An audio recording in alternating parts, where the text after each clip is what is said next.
downtown like today. Exactly. We out here teaching, and a bomb go off down the block. Yeah. But you remember a few months back here in Atlanta, because these militia groups, they know what time it is, and they trying to take their country back. Oh yeah.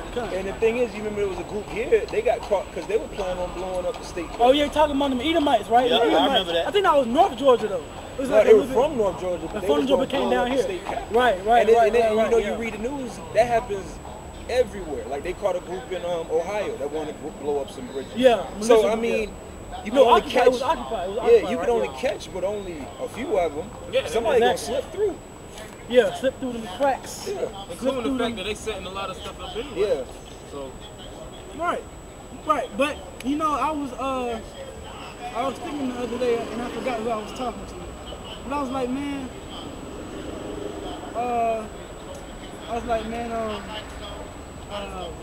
These people ready to be taken. Yeah.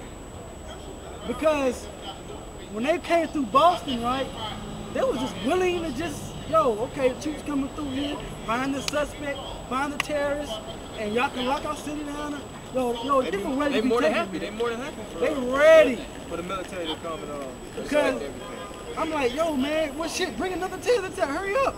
Yeah, that's right. You know what I'm saying? Benjamin Franklin said, what did he say? He that sacrifices security for what did he say? He that sacrifices liberties. Yeah, liberties for security deserves neither, right? So I mean, these people they don't deserve it. They willing to give up a little bit of security just to you can come in my house. Right. Like Mr. White Man walking down the block right now. His liberties and your freedom getting ready to be taken away. That's right. All right, don't look at me strange. America's going to be destroyed. Okay? Thus says the Bible. Now, your civil liberties is getting ready to be taken away by the government. You know that, right? You being able to walk up and down the street. I said you being able to walk up and down the street, it's getting ready to go away. You're not going to have that freedom no more. You know about the bombing, the Boston bombings, right? Right. But that was an inside job by your own government. Yeah, that was an inside job. By the CIA, the FBI. Crooks in action. Right? Yeah, crooks in action. Why would they want to do that? Well, the reason why they want to do that is because they have to bring in what you call martial law. That's why you got domestic terrorist attacks, like 9/11. That was a domestic terrorist attack. You know about the Patriot Act, right? You heard about the Patriot Act? The Patriot Act that was passed in the Bush area, where they declared Americans as domestic terrorists. Now, right? So basically, since you just had the Boston Marathon bombings, you know in Boston you had the military coming throughout the streets, knocking on people's doors, trying to find that suspect that actually did the actual bombing. Well, what I'm telling you is, eventually it's going to be a big, massive terrorist attack, right? And they're going to basically... and it's going to be perpetrated by them. Lock down the whole country. That's right. That's why Obama's been signing all those executive orders. That's right. He signed like 1,000 executive orders in the past year over his term. The first term. Yeah, over his first term. He signed like 1,000 executive orders. And most of them was dealing with mass casualties, locking down facilities. But basically, you know what I'm saying? But basically, what I'm telling you is, your freedom to walk up and down the street is getting ready to be done away with. Yeah, they're gonna take it away with it. Okay, let me ask you a question. If a terrorist attack would have happened right now, and the police force, like you see there, and the government was to come in and say, look, you have to lock the city down, and in order for us to protect you, we have to take you to a secure facility. Yeah, a secure facility. Would you willingly go? So. You sure you wouldn't willingly go? You wouldn't willingly go? I wouldn't want to go. You wouldn't want to go. But if you want to go or not. If it's the only way to be safe, I guess I would scare the hell out of them. Well, if you want to go or not, they're going to take you, man. They're going to take you. They come with martial law. And they're going to say if not, they're going to say if you're not willing to go, then that means you're a terrorist. That's right. Right. But put it like this. Okay, if there was a terrorist attack that happened on American soil, right, and the police, well, that's why the police is out here now like this, because of the Boston attacks, and they basically trying to keep control of what's going on in the city. So if there wasn't a so-called terrorist attack here in the city today, they would basically have to say, look, we have to take you and other people that's walking around. They're trying to take us too. Let me ask you, I just moved down here to Atlanta just 4 days ago. Is this more, are we seeing more police on the streets now than we did before the Boston thing? Yeah. That's exactly what we're talking about. At a high volume right now. It's a heavy volume of police in the city right now because of those Boston attacks and what happened in Waco, Texas earlier this week. It's a heavy volume. Let me ask you, I see a lot of quotation or information here about the tribes of Israel. That's right. What do you guys represent? We represent those tribes. We are servants of the Lord. So, Right? We are the original children of Israel. That's right. Them frauds over in Israel, they falsifying our heritage. They false Jews. Basically, when you read the actual scriptures, they tell you that the Jews are black with different shades of brown. Okay? Now, can I ask you your nationality? And or where your forefathers come from? Yes. I don't know for sure, but I guess Ireland and Germany. Okay, I'm in Germany. I'm Okay. half Irish, half German. Okay. Well, the original inhabitants of those countries will be so-called black people.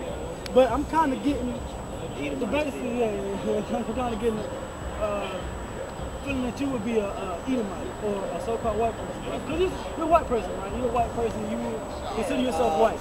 I'd be a Gentile. A Gentile. Okay, yeah, you'd be a Gentile. Well, according to the Bible, all right, the Gentiles, the actual Gentiles, they're going into slavery underneath the actual Israelites.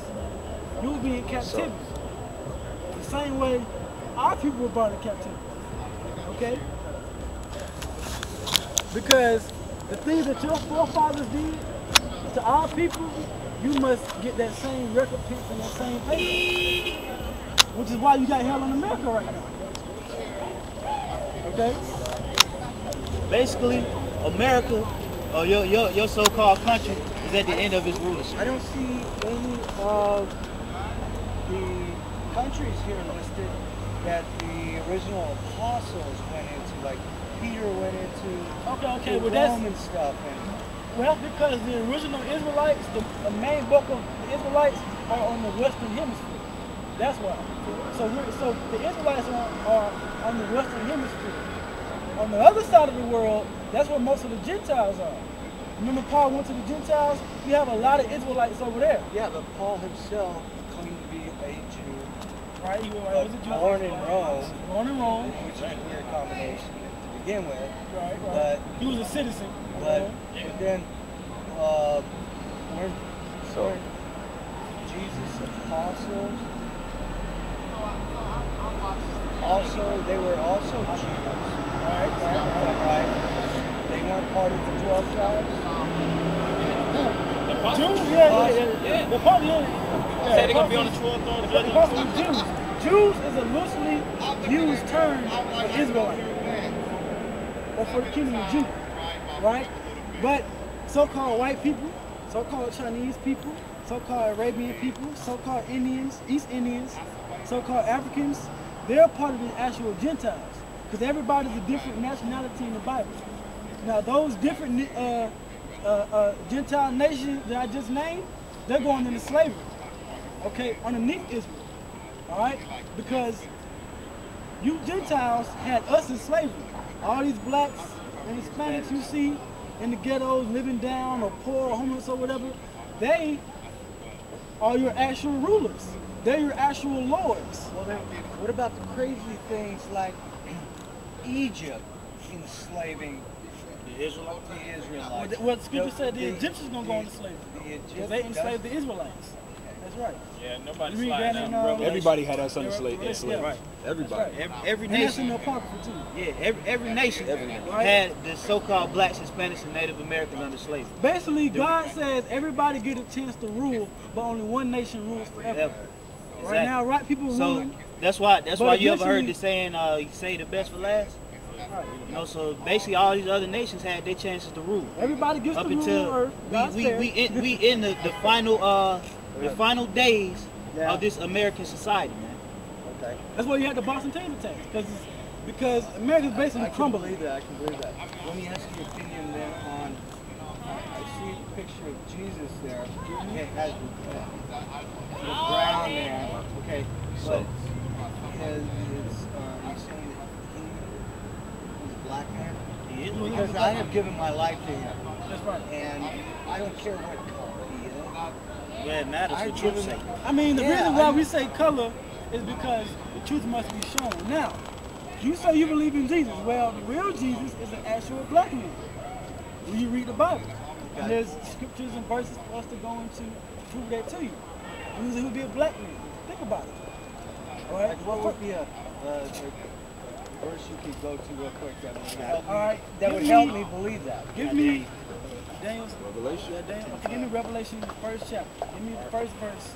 And I'm gonna show you. The Lord is a black man. Revelations 1:1. The revelation of Jesus Christ, Revelation, which is the revealing of Jesus Christ. Go ahead. which God gave unto him to show unto his servant things which must shortly come to pass. And he sent and signified it by his angel unto his servant John, Just John the Apostle. who bare record of the word of God You bear record. and of the He recorded it. Go ahead. and of the testimony of Jesus Christ and of all things that he saw. Right. So what this saying, this whole Revelation, this whole book is about revealing Jesus Christ, what he looked like, and what he's going to do, and what's going to happen in the last days. Okay. Go ahead. Verse 13. And in the midst of the 7 candlesticks, one like unto the Son of Now, Man, Jesus Christ is also known as the Son of Man. So this is just another description, another title. All right, go ahead. All right. clothed with a garment down to the foot, Like we have on the garment down to the foot. Go ahead. and girt about the paps with the golden girdle. We had a golden belt. Go ahead. His head and his hairs were white like wool, So we had white hair, which was like wool. Like you see Negroes today, they have woolly hair, woolly, like my curly beard. hair, Like our beards. right? Like sheep. Right? Go ahead. As white as snow, But it was white as snow. So he had a head of gray hair. Okay? So he had a gray afro. Go ahead. and his eyes were as a flame of fire, Go ahead. and his feet like unto fine brass. Now, when you get brass, right? Brass is like a goldenish, roundish, penny. right? Yeah, like a penny. Go ahead. And his feet like unto fine brass, as if they burned in a furnace. So, not only was it a brownish, goldenish color in his feet, which would denote the rest of his body, but they were burnt. So it was a dark burn. Deep dark brown. So it's describing the skin color in a poetic way, okay? Give you clues. As if it was Burnt in the furnace. This was burnt in the furnace. Took a penny and put it in 500 degrees and cooked it. It ain't gonna look like this. I'll Yeah. tell you like that. All right, go ahead. And his voice as the sound of many waters. He had a big, strong voice because he talked to lots of people. All right, now give me that in Daniel. Now this is so we got New Testament description. The brother here's gonna give you Old Testament description. This is Daniel 10:5. hey, that's my name. Then I lifted up my eyes and looked, and behold, a certain man clothed in linen, whose loins were girded with the fine gold of Uphaz. So what he saw was the same thing that John saw. He was girded in linen. He had a belt, a gold Uphaz, a golden belt. Go ahead. His body also was like the beryl. Now beryl is a green color. So we have on blue garments. He had on an actual green beryl colored garment. It was down to the foot. Go ahead. And his face as the appearance of lightning, Go ahead. and his eyes as lamps of fire. For the eyes of fire again. So we're just talking about the same person. Go ahead. And his arms, Now it's talking about his arm. We had his feet description. Now we get his arms description. Go ahead. and his feet, His arms and his feet. Go ahead. like in color Go ahead. to polished brass. Polished brass. And the voice of his words like the voice of a multitude. So that's the same description. Who They is- was burnt in the furnace. Is he describing an angel or He's describing the Son of Man. The Son of Man. Who you, describing who you, the Son of Man? so, Okay. yeah, So, Jesus Christ. Solomon. So that's a physical description of who you call Jesus Christ. So this guy here is not He's a fraud. is not the actual image of the Lord. Okay? He never looked like that. This is who your ancestors put up to depict that image, which is actual lie.